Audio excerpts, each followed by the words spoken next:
The Newsday continues here on One News Now. I'm Riza Diaz. Philippine Airlines has filed for Chapter 11 bankruptcy in the United States. This will allow the airline to restructure its finances, which is heavily impacted by the COVID-19 pandemic. According to Bloomberg, PAL aims to cut $2 billion in borrowings through its restructuring plan, which needs court approval and will allow the carrier to reduce its fleet capacity by 25%. The flag carrier will also get $505 million in equity and debt financing from its majority shareholder and $150 million of debt financing from new investors. Based on the court filing, Rolls-Royce and Lufthansa Technik are among the largest unsecured investors in the company. Despite this, PAL said that ongoing trade creditors and suppliers will not be affected by the restructuring plan.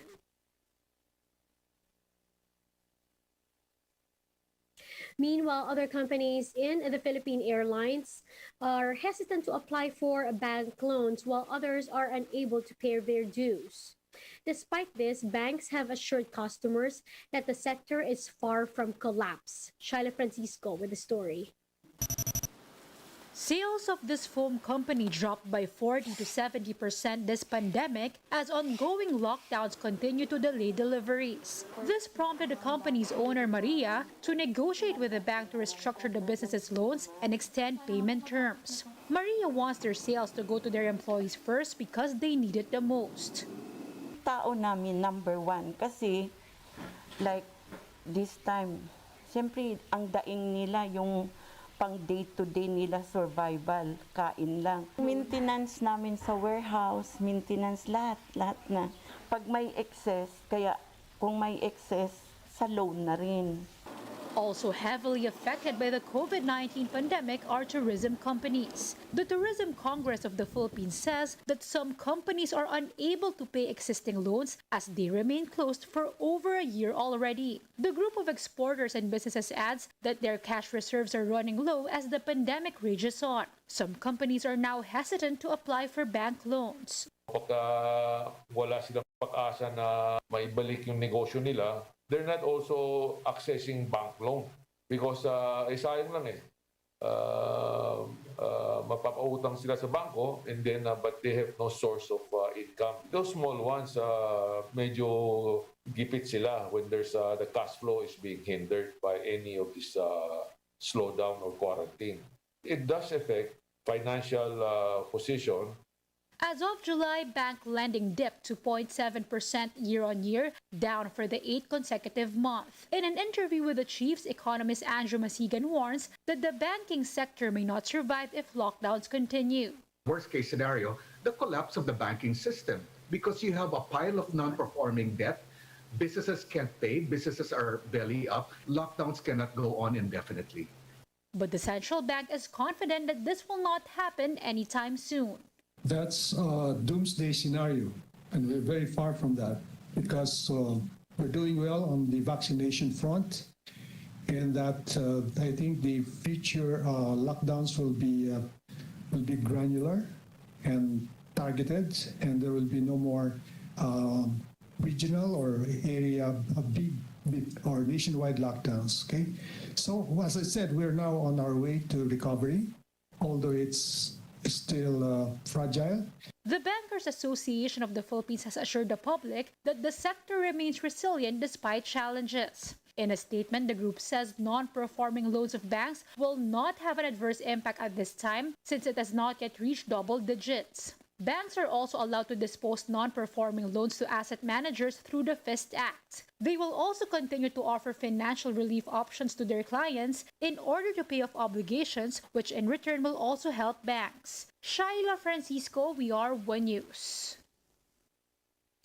Many businesses have also shifted to work-from-home setup as this become beneficial to both employers and workers. But is there a downside in working from home for a long period of time? Mobile journalist Pamela Vasquez tells us in this report.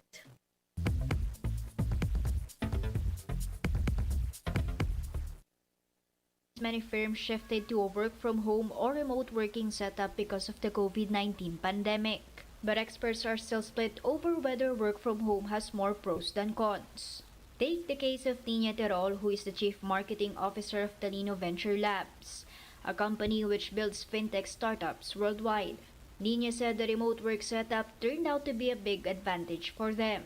Employees didn't need to enter traffic, and the company was able to find and hire talent from outside Metro Manila, like Cavite, Bataan, and Cebu. Productivity has actually, I would say, skyrocketed. Before the pandemic, maybe we were 15. Now we're about 47 to 50 from all over the world.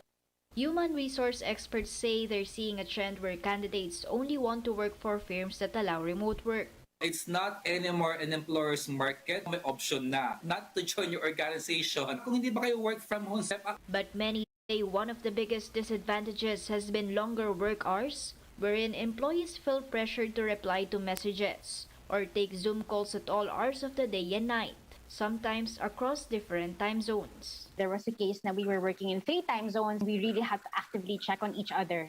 And it's hard to distinguish anymore personal and professional life because you're doing work at home. With the threat of the Delta and other variants, some companies have begun to look into a permanent hybrid setup, wherein only a portion of the workforce has to go into the office.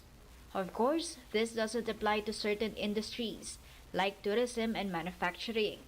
But one thing most experts agree on is this: when we emerge from this pandemic, the future of work will look very different. I'm Pamela Vasquez, and we are One News. Meanwhile, the Senate's probe on the controversial company Pharmaly Pharmaceuticals may help proper authorities in prosecution. That's according to Senate Minority Leader Franklin Drilon. Speaking to the chiefs, Drilon stressed that the Senate is not empowered to file cases in courts. Instead, their duty is to investigate matters in aid of legislation. This means that the Senate will have to decide if a law needs revising with the help of their probe. But Drilon added that if those involved needed to be prosecuted, the Senate will refer the matter to proper authorities for the appropriate action. The role of the Senate in this particular case are twofold. Number one, to see if remedial legislation is needed. Number two, to refer what they see to be anomalous transaction to the Ombudsman if they're public officials, to the Department of Justice if they are not government employees, and with a recommendation. But insofar as prosecution is concerned, we submit a report, we give a copy of the report and all the documents we gather to the Ombudsman.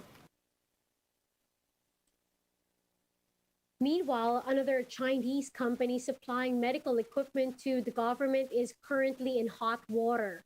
Drilon questioned how the government chose Suzhou Construction when it's not even registered with the Securities and Exchange Commission. That's aside from the obvious question of how a construction company ended up supplying medical equipment.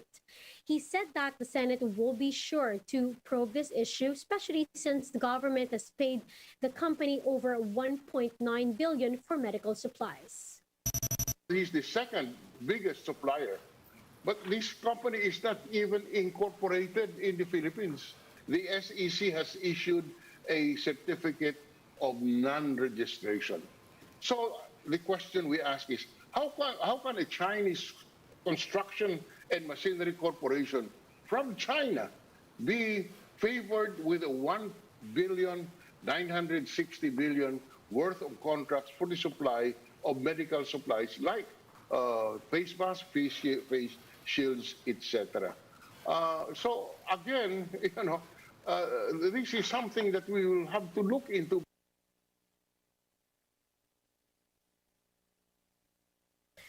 The Health Department defended its purchase of ambulances, which Senator Ping Lacson claimed to have been overpriced by 1 million pesos each. The DOH said that the ambulances procured are compliant with licensing standards and underwent competitive bidding to get the lowest price possible. The department explained that their procured ambulances are Type 1 ambulances. These are equipped with basic life support and communication equipment as prescribed under the licensing standards. The procured ambulances also include vehicle insurance, LTO registration, and orientation and training for its users. The Department of Health added that it will wait for the official documents so that they can appropriately answer queries regarding the procurement of these ambulances.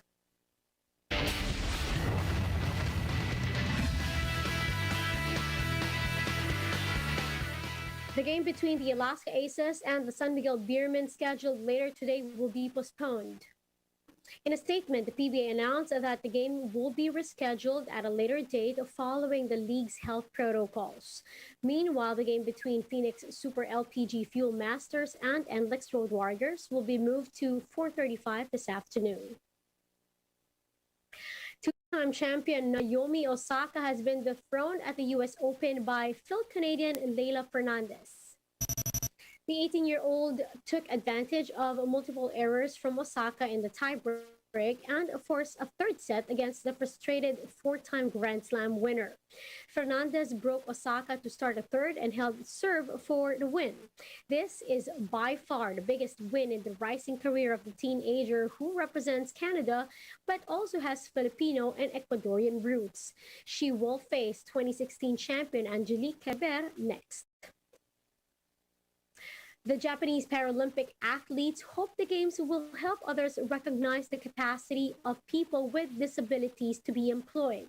Let's watch this. このパラリンピックは本当にその日本人の心を変えるって言ったら大げさかもしれないけど、いいきっかけになるんじゃないのかなっていうふうに感じてます。Tomoki Sato won 2 gold medals in athletics at the Tokyo Paralympics. He thinks more needs to be done to level the playing field at work.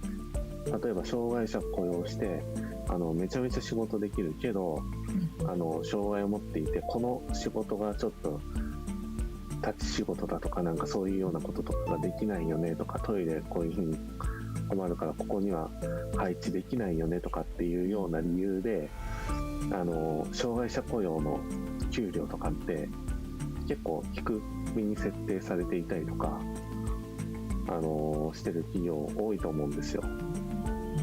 だからそういうところをちょっとなんか水準を若干上げていったらいいんじゃないのかなっていうふうには思ったりはしますけど。Josh Grisdale, who works in Japan, recalls being turned down for a job 5 or 6 times after disclosing he has cerebral palsy. There's a 2.3% requirement set by the Japanese government for the private sector.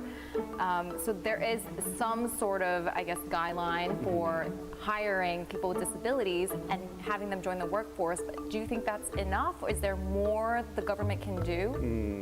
I think that it's a good start, but I hope that education and the focus on the benefits people with disabilities can bring to the workforce is the next step for that, to show that inclusion and diversity can foster really great creativity and help Japan become a leader in that field. The number of employed people with disabilities has doubled over 2 decades in Japan to 500,000 workers as of 2020, according to government data. その量的に採用が進んだとしても質的にですね質の面ではあまり向上が見られなかったっていうのは問題視を以前からしておりました。 Professor Abe says disabled employees tend to work in light manual labor and likely harder hit by the pandemic since they couldn't move around as easily.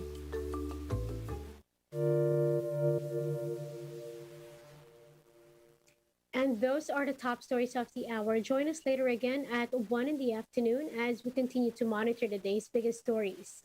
You can also catch One News on Signal Play app.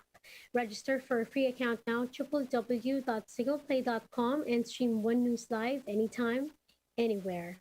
I'm Riza Diaz. Mask on, wash hands, and stay safe, Philippines. We are One News.